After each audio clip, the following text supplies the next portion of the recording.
Hello everyone, and welcome to my Week 7 Power Rankings that are on time for the first time in a few weeks. Everyone actually got their games done on time, so everyone's completely caught up to date, so we can actually do an on-time Power Rankings on Sunday. It's nice. So yeah, everyone's caught up, and Reggie didn't even play this game early. So, yeah. Reggie, for the first time in a few weeks, will be on pace with everyone else.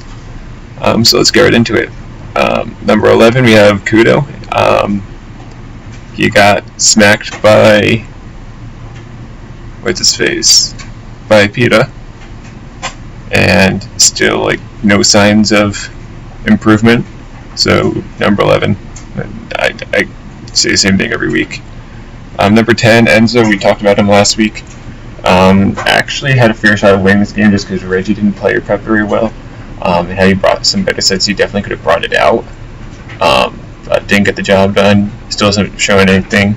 Number 10 still.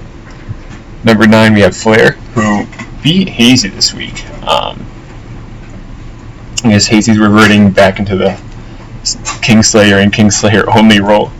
I guess he misclicked into his Gliscor against Pidgeot, and then just lost to Excadrill. So I don't know what to think of that game. Definitely not anything super special from Flair this week, I don't think.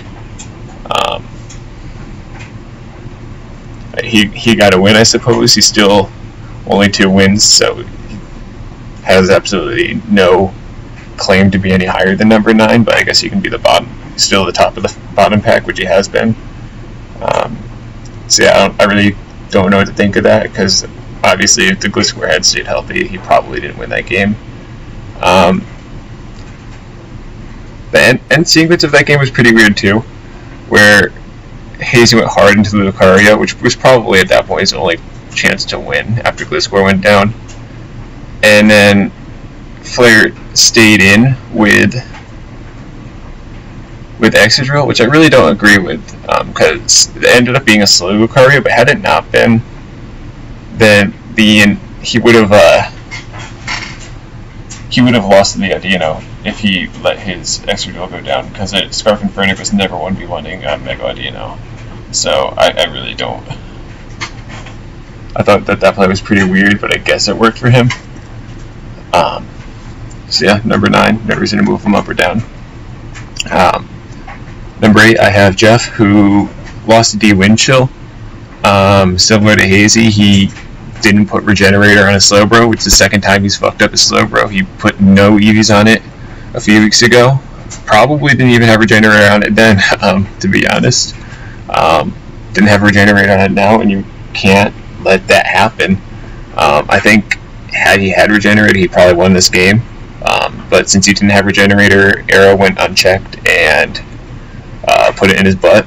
So, yeah, I guess not much to say other than that. He did keep it close. Had a good shot at winning in the end game, but yeah, just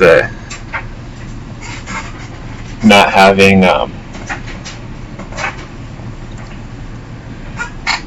Regenerator on Sober really sealed him to not have a chance at the game. So yeah, don't do that. But with that, up until then, he'd really been riding this win he had against Tepic, because that was obviously a big win, and he played very well. It was very impressive. But other than that, his only wins are Kudo and Enzo, and he has 4 losses to people above him, so he's really coming down after that loss, and he's really struggling to get a win outside of anyone besides Tepic. So, yeah,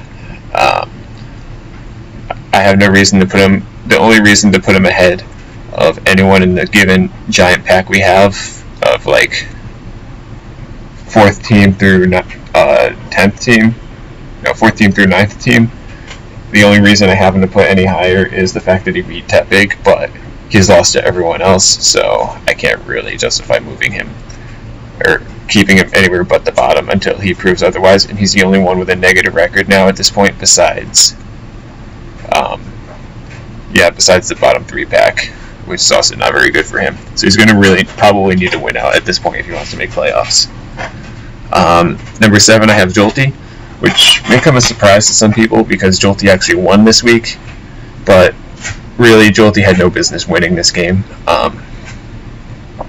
His prep just was not there, and similar problems with all his teams is just that Fat that didn't really do anything, and no momentum grabbing things, no real sense of a game plan that I could see. So like the turn 2-ish, the Bulu misses the Mega Horn that killed the Tangrowth, causing not only Tangrowth to be alive for the rest of the game, but Bulu to be dead, leaving Jolty's Zygarde unchecked. And despite this, after the Bulu went down, Classiel actually played played the rest of the game very well. Really, he kept he got rocks up, Toxic the Crest, and really put his Noivern into a position to win the game. And then he got to the end game, and then Classiel just threw it away. The Zygarde started to set up, and he went into the Venusaur and then into the Milotic thereafter, which really made no sense. If you weren't going to use the Venusaur to check it, then I think you just needed to go straight into the Milotic. So he maybe could have kept Milotic alive had he just gone hard into it, I think. Or at least made the 1v1 less intensive for himself. But anyways, it still worked out. Zygarde ended up with no boost after when it killed the Milotic. But then he brought in the Noivern, and then the Noivern, he clicked Hurricane with it. When he could have just clicked Draco and claimed the kill and pretty much won the game 100% from that point, because although he didn't have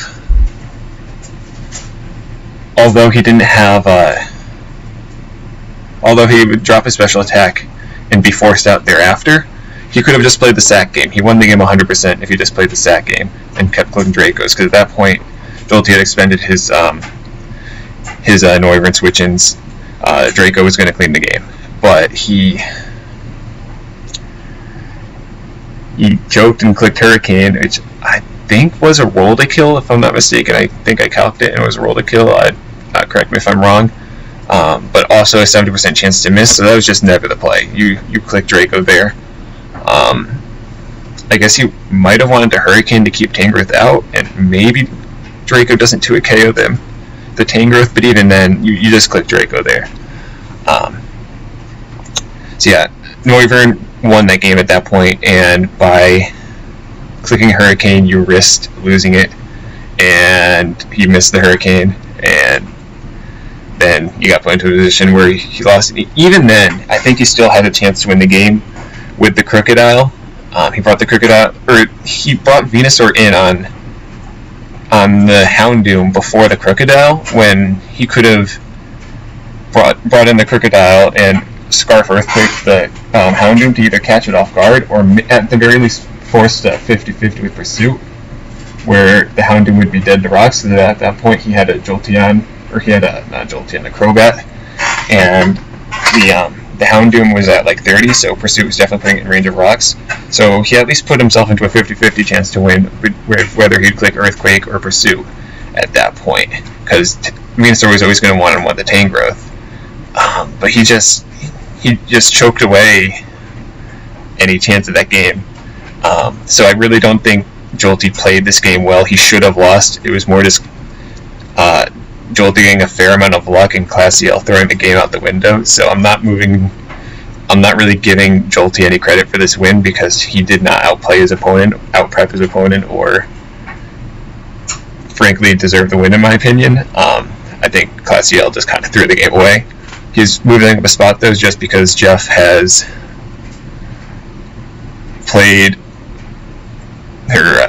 just shown he has an inability to beat teams who are in this mid-pack besides stepping. So yeah, until Jeff can start to beat teams in this mid-range, he's going to stay below him, but Jolty has been the next least impressive to me, and his win over Classiel this week I do not think was deserved at all, so I think he should probably have the 3-4 record that Jeff does. Number 6, I have Hazy, who lost to Flair, which is not a good look for you if you're trying to make a run for yourself in this very competitive mid-range playoffs group. We went over it before, but he says he misclicked into Gliscor, which, I mean, is such a bad play that I would really hope it would be a misclick to do that. But how hard is it to not misclick when you have minutes to move your cursor to the right button and click it? So I've never really gotten people who misclick, but I don't know. I think he probably won this game without the misclick, but even then the game was closer than it should have been even without that, and don't misclick. And a loss to Flair just objectively on the leaderboard is going to make his run into playoffs very difficult at this point, especially because actually he has one of the easier-ish schedules relative to everyone else. But yeah, I have him at number 6 just because a loss to Flair really is going to kill your momentum. I think Hazy, had he won his game against Flair, would put himself in a really good spot. He'd be in the 5-2 club, which is really a good position to be in at this point. But now he's in the 4-3 pack, and his differential wasn't very good to begin with, so he put himself into a pretty bad scenario by losing that game. So we'll see what happens, but he has shown at least a bit more consistency than Jeff and Jolty against teams in the mid-range.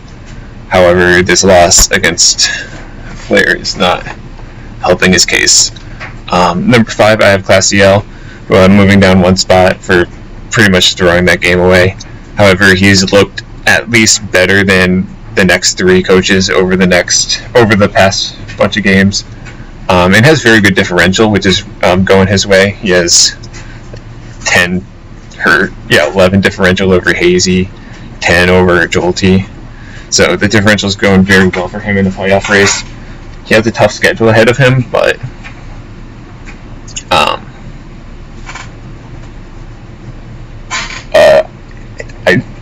he just has impressed me more than any of the other coaches below him at this point. He has wins against Hazy. Hazy, did he play? He hasn't played Kudo, but he's played Flair and Enzo and Hazy, I think. So yeah, he has no high-profile wins besides Hazy, but he also hasn't had any super terrible performances. And I think he should have won this week. And his prep was very good. I think it was just luck and throwing the game away. But his differential is very good at this point, and he has been just generally playing and prepping better than the rest of the teams, in my opinion, and has probably one of the better drafts at this point. So I think he is definitely one of the favorites to make into playoffs out of this pool of mid-tier teams. We'll see what happens, but yeah, it's kind of murky, especially with these ones. Even the next few, this entire pack is just really hard to rate because everyone's beating each other. But yeah, I guess that's it. It's really hard to articulate why everyone goes where and back it up with reasoning. But it's just more good differential, and his play has been the most impressive out of the bottom 3, because I've had Jeff just hasn't gotten the wins, Jolty's prep just hasn't been there, and Hazy also just hasn't really been all the way there since, and losing the Flair is not a good thing either. So I guess that's it. Number 4, I have Peta, who's moving up 3 spots. He beat Kuda this week, which isn't a super impressive win, so I'm not really moving Peta up so much as people are just moving below Peta because they've shown to be more inconsistent this week. But Pita, in terms of his play against Kudo, did just fine. I think he probably could have preserved the 6-0 if he played it more carefully. I don't think he needed, or like if he was playing for it, he definitely could have gotten the 6-0. But I mean, 5-0 is never bad. The Gudra set was pretty cool. I like the rest hydration. And yeah, just generally well played. Not much to say because it's just a win over Kudo, which everyone has gotten at this point pretty much.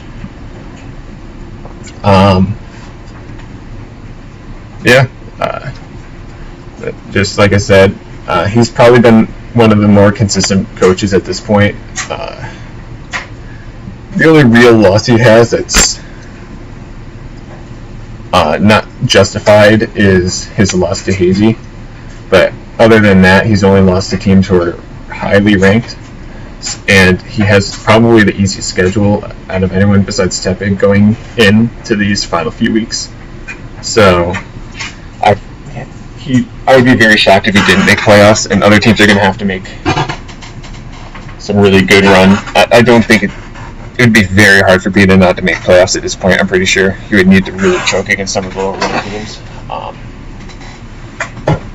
So yeah, easy schedule. He's been pretty consistent, and his only loss was a close one to Hazy, and everyone else he's lost to is higher ranked opponents. So I have him at number 4. Number 3, I have D. Winchell, who beat Jeff this week. It wasn't a super pretty game on either side, but his prep was solid. I think there's actually, now that I think about it,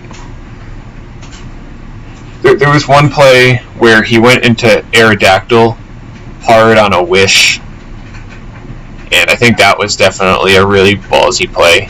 Like, that didn't really make sense because had the Venusaur use a grass move, the arrow was going down, and he probably just lost the game at that point. So I think that was definitely a bit of a sketch play, but other than that, he played the game well, and prepped for it well, and beat Jeff. Pretty much, in terms of battle and prep anyways, just beat him. I think Jeff probably wins this game if he brought regen on his Slowbro, but as we went over before, he didn't, so D. Winchell is going to get the win.